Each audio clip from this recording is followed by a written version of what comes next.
Selamat pagi, saudara yang terkasih dalam Tuhan Yesus Kristus. Jumpa lagi pagi hari ini di dalam Resapi. Bagaimana kabar saudara hari ini? Saya berharap kita semua dalam keadaan yang baik dan penuh sukacita. Saudara, mari sebelum kita mendengarkan dan bersama-sama belajar tentang firman Tuhan, kita berdoa terlebih dahulu. Mari kita berdoa. Tuhan Allah yang penuh kasih, kami bersyukur Tuhan pagi hari ini Tuhan telah nyatakan kasih-Nya kepada kami. Terima kasih untuk hari ini. Kami Tuhan perkenankan untuk memulai hidup kami yang baru di pagi hari ini. Tuhan Yesus yang penuh kasih, jika sebentar kami akan bersama mendengarkan firman Tuhan, tolong kami untuk kami bisa mengerti akan maksud Tuhan di dalam Alkitab yang hendak kami baca.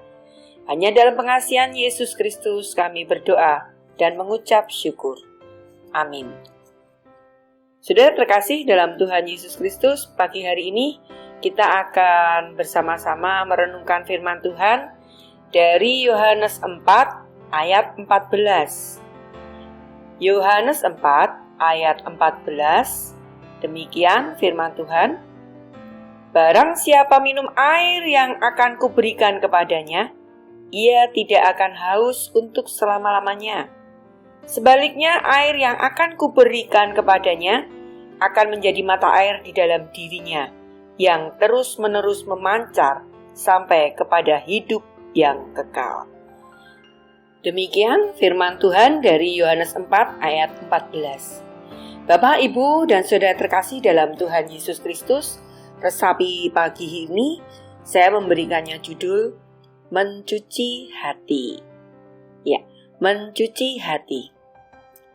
Saudara, mungkin di antara kita pernah ya mendapati atau merasa di mana wajah kita ini merasa kotor, penuh debu, bahkan keringat di wajah kita. Mungkin saat kita bepergian di luar dan kita pulang, rasanya kok gerah gitu ya.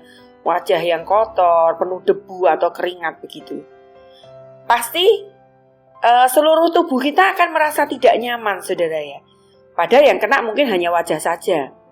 Tetapi kenapa kok tubuh kita merasa tidak nyaman gitu? Dan kita pun pasti akan segera cepat-cepat mencari air untuk mencuci wajah kita tadi. Minimal membersihkan wajah dengan tisu gitu ya, atau tisu basah gitu. Ini pun sering saya lakukan, saudara ya. Ketika tangan saya ini memegang sesuatu, ini yang terjadi dengan tangan misalnya, bukan wajah. Di tangan saya kok rasanya peliket gitu ya, karena kita mungkin sedang megang makanan gitu. Nah, kenapa kok diri kita ini merasa tidak nyaman seluruhnya gitu? Dan saya harus cepat-cepat untuk mencuci tangan saya atau mencuci tangan dengan tisu begitu. Kalaupun di situ tidak ada air yang tersedia. Kenapa ya kok ini kita lakukan seperti itu?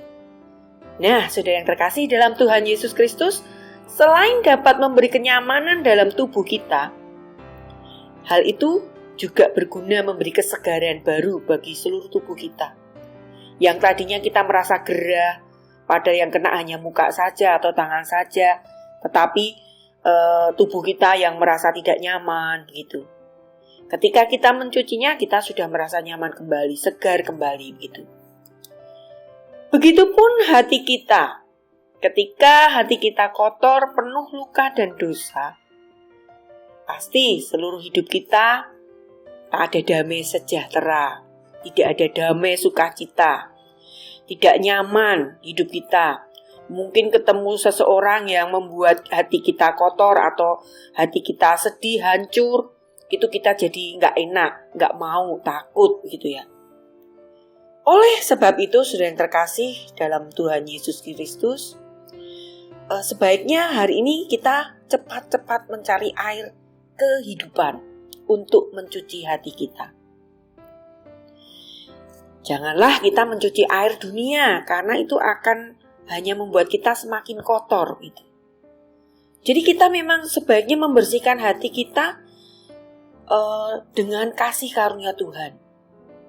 Membersihkan hati selain mendatangkan damai sukacita, damai sejahtera, juga membuka pintu baru bagi seluruh langkah kehidupan kita. Di dalam Yesaya 32 ayat 17, di sana dikatakan, Yesaya 32 ayat 17, di mana ada kebenaran, di situ akan tumbuh damai sejahtera. Dan akibat kebenaran ialah ketenangan dan ketentraman untuk selama-lamanya. Demikian Yesaya 32 ayat 17. Jadi saudara yang terkasih dalam Tuhan Yesus Kristus, ketika kita merasa tidak nyaman, hidup kita terganggu dengan sesuatu yang membuat kita takut, ketakutan, merasa berdosa, merasa hina, merasa tidak dipedulikan orang, merasa tidak diakui orang di dalam lingkungan kita. Ingatlah bahwa Yesus tak pernah meninggalkan kita. Yesus tak pernah sedetik pun melupakan kita. Bahkan Dia selalu menunggu kita untuk kita datang kepadanya, untuk kita bisa mencurahkan isi hati kita kepadanya. Oleh karena itu, mari kita datang kepada Sang kehidupan itu, agar hidup kita semakin damai sejahtera. Hati kita menjadi bersih kembali, dan kita tetap di dalam kendalinya. Tuhan Yesus memberkati kita. Amin.